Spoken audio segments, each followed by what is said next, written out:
ಎಲ್ಲರಿಗೂ ನಮಸ್ಕಾರ. ಇಂದಿನ ವಿಷಯವೇನಪ್ಪ ಅಂತಂದ್ರೆ ಸಮಾಜ ವಿಜ್ಞಾನ 6ನೇ ತರಗತಿಯ ಮೊದಲನೇ ಅಧ್ಯಾಯ ಇತಿಹಾಸದ ಪರಿಚಯ ಮತ್ತು ಆರಂಭಿಕ ಸಮಾಜ.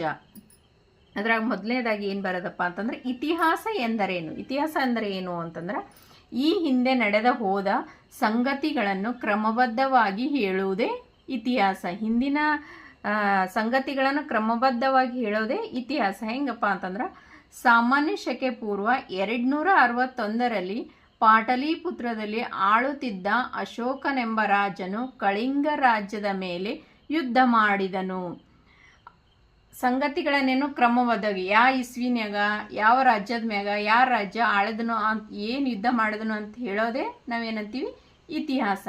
ನೆಕ್ಸ್ಟ್ ಬರೋದೆ ಇತಿಹಾಸದ ಪಿತಾಮಹ. ಇತಿಹಾಸದ ಪಿತಾಮಹ ಯಾರಪ್ಪ ಅಂತಂದ್ರೆ ಹೆರೋಡಟಸ್. ಇವರು ಗ್ರೀಕ್ ದೇಶದವರು. ನೆಕ್ಸ್ಟ್ ಇತಿಹಾಸನಾಗ ಆಧಾರಗಳು ದೊರಕ್ಯಾವ. ಯಾವ ರೀತಿಯಪ್ಪ ಅಂತಂದ್ರೆ ಅದರಲ್ಲಿ ಆಧಾರಗಳು ಎರಡು ಆಧಾರಗಳು. ಮೊದಲನೇದಾಗಿ ಸಾಹಿತ್ಯ ಆಧಾರಗಳು, ಎರಡನೇದು ಪುರಾತತ್ವ ಆಧಾರಗಳು. ಸಾಹಿತ್ಯ ಆಧಾರಗಳಲ್ಲಿ ಮತ್ತು ಎರಡು ವಿಧ. ಯಾವುದಪ್ಪ ಅಂತಂದ್ರೆ ಒಂದು ಲಿಖಿತ ಸಾಹಿತ್ಯ, ಇನ್ನೊಂದು ಮೌಖಿಕ ಸಾಹಿತ್ಯ. ಲಿಖಿತ ಸಾಹಿತ್ಯ ಲಿಖಿತ ಅಂದ್ರೆ ಬರೆದಂಥ ನಮಗೆ ಓದಲು ಬರಲು ನೋಡಲು ಸಾಧ್ಯವಾಗದಂತೆ ಲಿಖಿತ ಸಾಹಿತ್ಯ. ಮೌಖಿಕ ಅಂತಂದ್ರೆ ಬಾಯಿಂದ ದೊರೆತ ಸಾಹಿತ್ಯವೇ ಮೌಖಿಕ ಸಾಹಿತ್ಯ. ಲಿಖಿತ ಸಾಹಿತ್ಯನಾಗ ಮತ್ತೆ ಎರಡು ವಿಧ, ಒಂದು ದೇಶೀಯ ಸಾಹಿತ್ಯ, ಇನ್ನೊಂದು ವಿದೇಶೀಯ ಸಾಹಿತ್ಯ. ಮೌಖಿಕ ಸಾಹಿತ್ಯನಾಗ ಯಾವ್ಯಾವಪ್ಪ ಅಂತಂದ್ರೆ ಜನಪದ ಗೀತೆ, ಕತೆ, ಲಾವಣಿ ಮುಂತಾದವುಗಳು. ಇವು ಮೌಖಿಕ ಸಾಹಿತ್ಯಕ್ಕೆ ಉದಾಹರಣೆಗಳದು.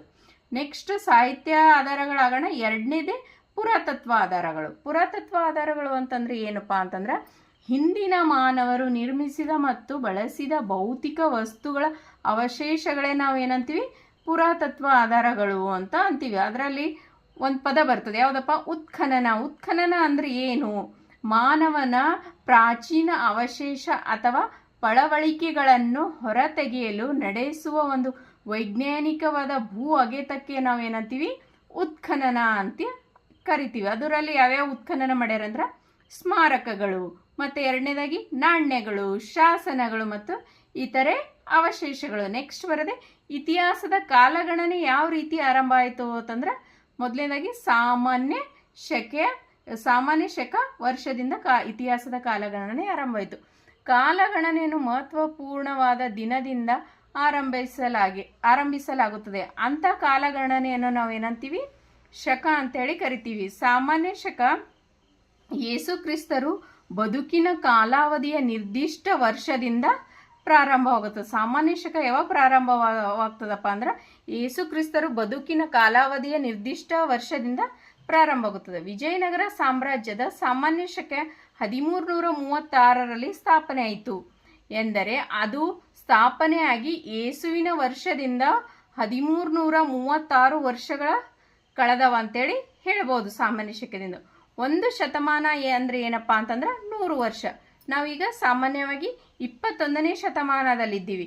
ಎಲ್ಲಿಂದ 21ನೇ ಶತಮಾನ ಯಾವಾಗ ಮುಗೀತದಪ್ಪ ಅಂತಂದ್ರೆ 2001ರಿಂದ 2100ರವರೆಗೆ 2100ರವರೆಗೆ ಮುಗೀತಂತಂದ್ರೆ ಅವಾಗ ನಾವು 21ನೇ ಶತಮಾನ ಮುಗಿಸಿ ನೆಕ್ಸ್ಟ್ 22ನೇ ಶತಮಾನಕ್ಕೆ ಬರ್ತೀವಿ.